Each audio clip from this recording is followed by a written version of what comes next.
Tsika dia ato amin'ny Deutéronomie toko faharoapolo fa vita ny famakafakana famiditra famotinana ka araka an'izay famotinana izay dia ny voalaza ato zany no fidiniko sy izay voalazan'ny rahavavy teo aloha eto moa ny lohateny dia milaza ny amin'ny miaramila sy ny tafika. Amen. Izaho sy ianao zao no miaramila ny Kristy araka ilay hira manao hoe ry miaramila mandrosoa izao Kristy kapiteny mialohanao ka amiko sy aminao ny fanontaniany vonona ve ianao ry miaramila ny Kristy fa androany dia asehon'ny tompo amintsika hoe inona ny stratégie hoentina miady raha anafikatafika. Ato amin'ny Deutéronomie faharoapolo no anambarany izany eo ambanimbany eo amin'ny andininy fahatelo no miteny ny tompo aminao hoe amiko sy aminao moa zany ny andininy fahatelo eo ambanimbany eo izy dia miteny hoe mianoa ry Israely eo efa hanafika ny fahavalonareo ianareo anio ho aza ketraka ka ny fonareo ary aza matahotra na mikoropaka foana na mangorohoro no ny tahotra azy. Izay zany no stratégie apetraka ilay kapiteny amintsika hoy izy hoe aza matahotra, aza mangorohoro ary aza aiza moa izy teo azafady aferopiany vakina ny teny ho aza ketraka ny fonao ary aza matahotra na mikoropaka foana na mangorohoro no ny tahotra azy. Izay zavatra izay raha voafehintsika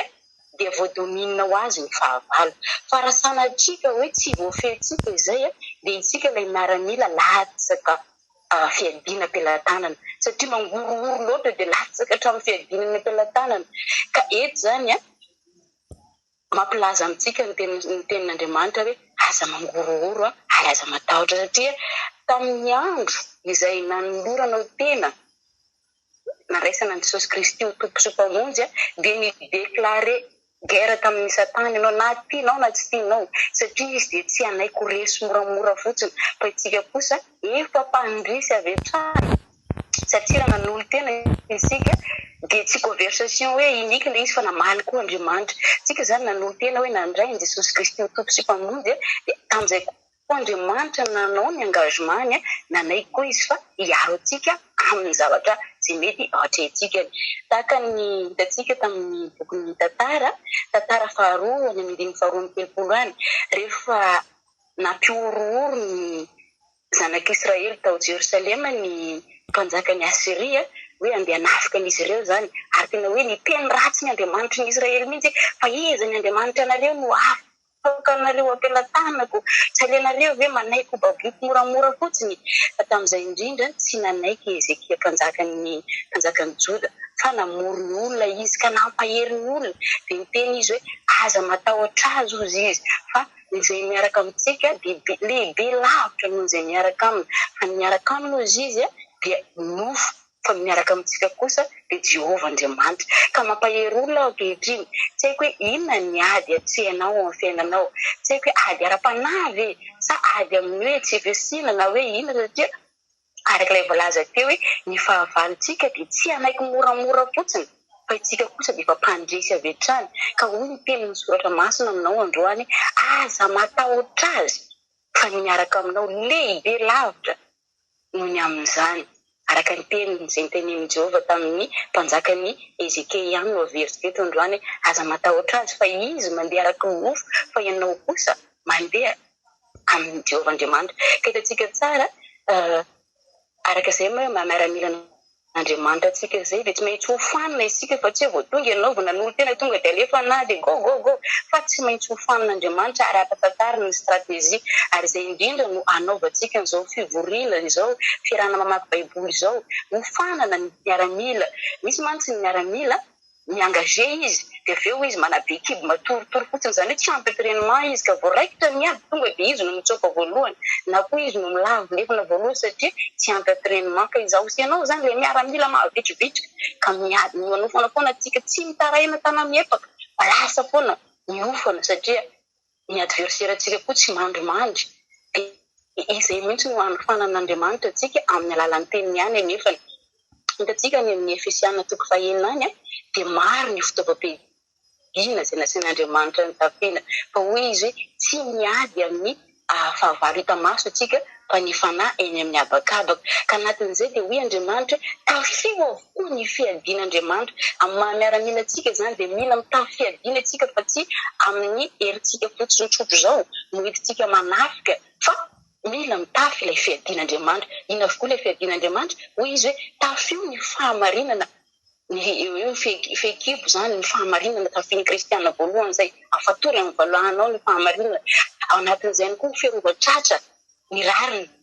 Ao anatin'izay hoe filazantsara fahavononana. Izaho sy ianao zao dia efa mivonona mandrakariva vao miainga amin'ny fahavalo tahaka ny nataon'i Jesosy tafian'ny fahavalo tonga dia tenin'Andriamanitra ihany nanoeran'i Jesosy anazy. Fa voasoratra hoe satria efa inambavany ny teny. Dia tena hoe malaky mihitsy izy miady zao no fandraika amin'izany. Vao miteny dia vola miakofa eo an-tongotra anao. Voasoratra hoe Jehovahandriamanitra ihany ny akofa anao. Izany hoe manana fitaovam-piadiana izy araka ny teny voasoratra amin'ny Efesiana 3:1 hoe ny filazantsara fahavononana. Eo ihany koa hoe kirarozy izy, kiraroy filazantsara ho fahavononam-panahy. Dia eo ihany koa hoe sabatry ny fanahy. Ny sabatry ny fanahy dia ny tenin'Andriamanitra ary ny finoana no ampinga entina hiaro amin'ny zanatsipika satria ny fahavalo koa dia manana fitaovam-piadiana izy, manana ny zanatsipika izay alefany izy. Ka raha manam-pinoana isika dia tsy azo ozongozonina mihitsy. Ary ny finoana avy aiza moa nazahoana an'izany? Ny finoana dia avy amin'ny toriteny ary ny toriteny dia avy amin'ny tenin'Andriamanitra. Tahaka izaho sy ianao zao mianatra ny tenin'Andriamanitra isika. Ka raha raisitsika ny teny fa tsy hoe eto fotsiny dia miaina dia izay. Raha raisina ny teny hiainana ny teny mitombo ny finoana.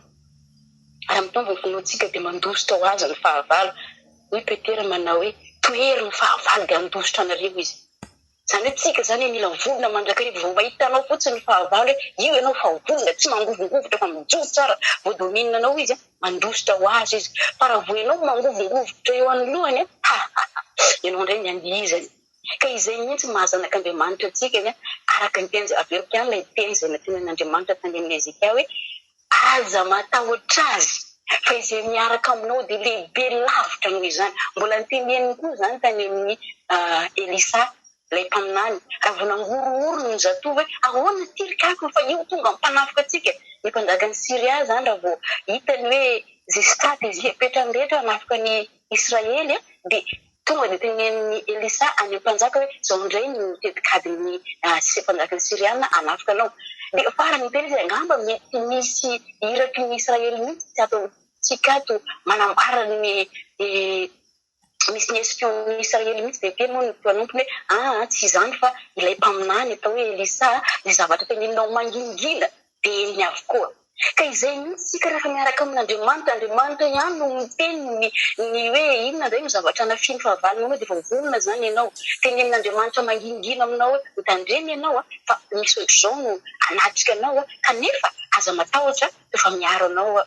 Tahaka ny nataon'Andriamanitra tamin'ny Elisa hoe izay zavatra tenenin'ny mpanjaka ny Siria any amin'ny mangingina any aza dia efa tenenin'Andriamanitra aminazy izao indray no tetikadin'izy ireo efa mifinoana ianareo. Farany amin'izay dia inona nataon'ny mpanjaka ny Siria? Mandehana alaivo izany Elisa izany izany mpaminany izany andana vonio izy. Ka rehefa mivoaka amin'izay ny zatovo mijery anazy nahita an'ireo miaramila vonona be dia be mizakazaka nakany amin'ny Elisa dia hoe Elisa aza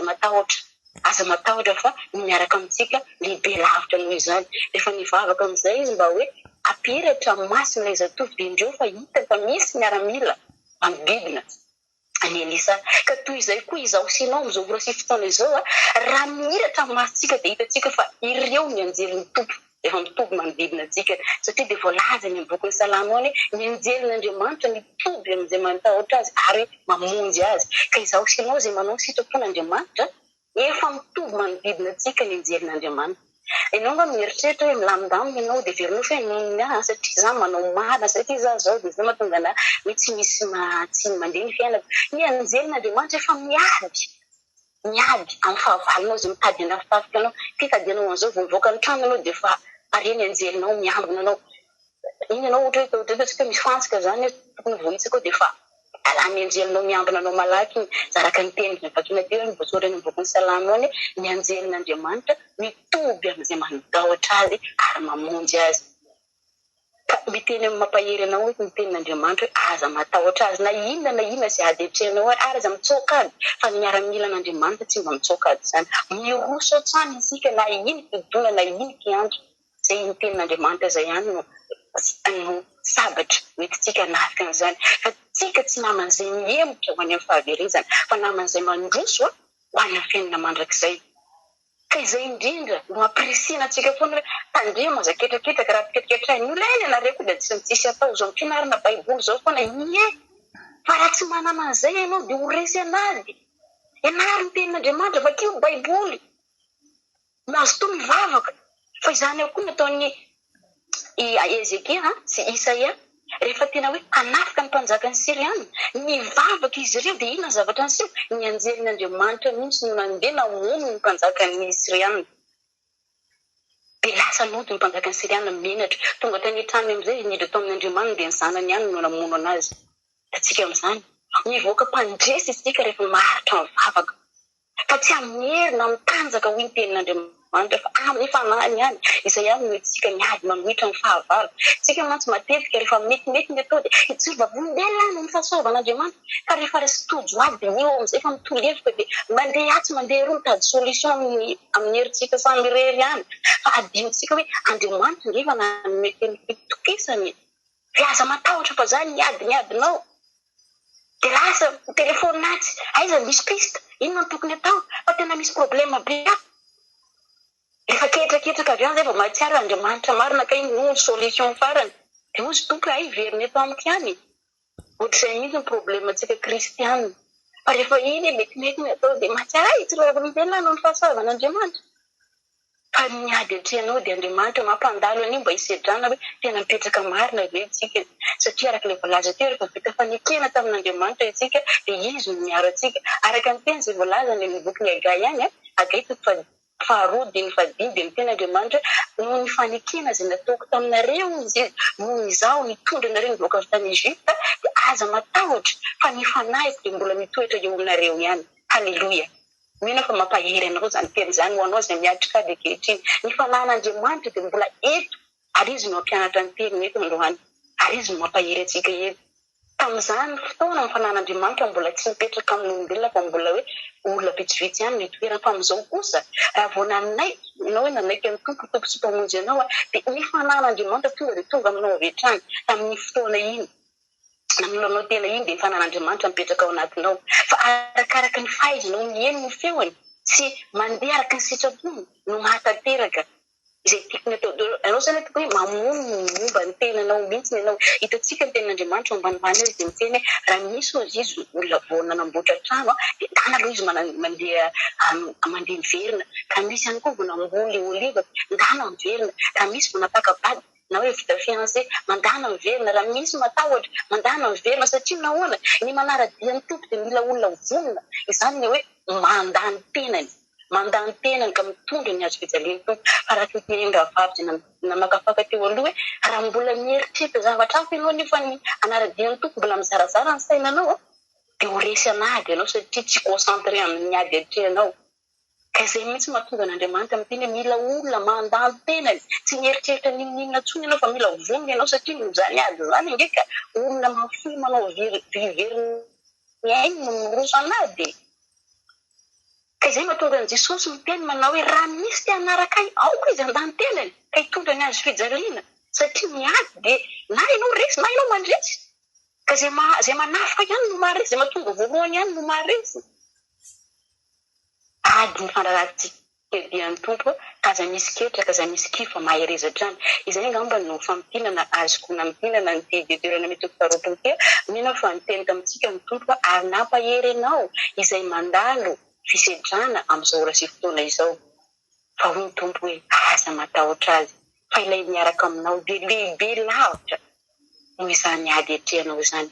haleloia voninahitra ny eo an'Andriamanitra rery ihany makasitraka ho anao tsy parazara izany fa ny tompo mihitsy no te-hampahery anao androany satria izay koa dia manao fizarana any amin'ny YouTube ary mazotoa miabone ny compte mba ahazo n'ilay notification foana ianao raha vao misy vidéo tonga ka dia mahereza mandrakariva fa ho avy tsy ho ela ny tompo amen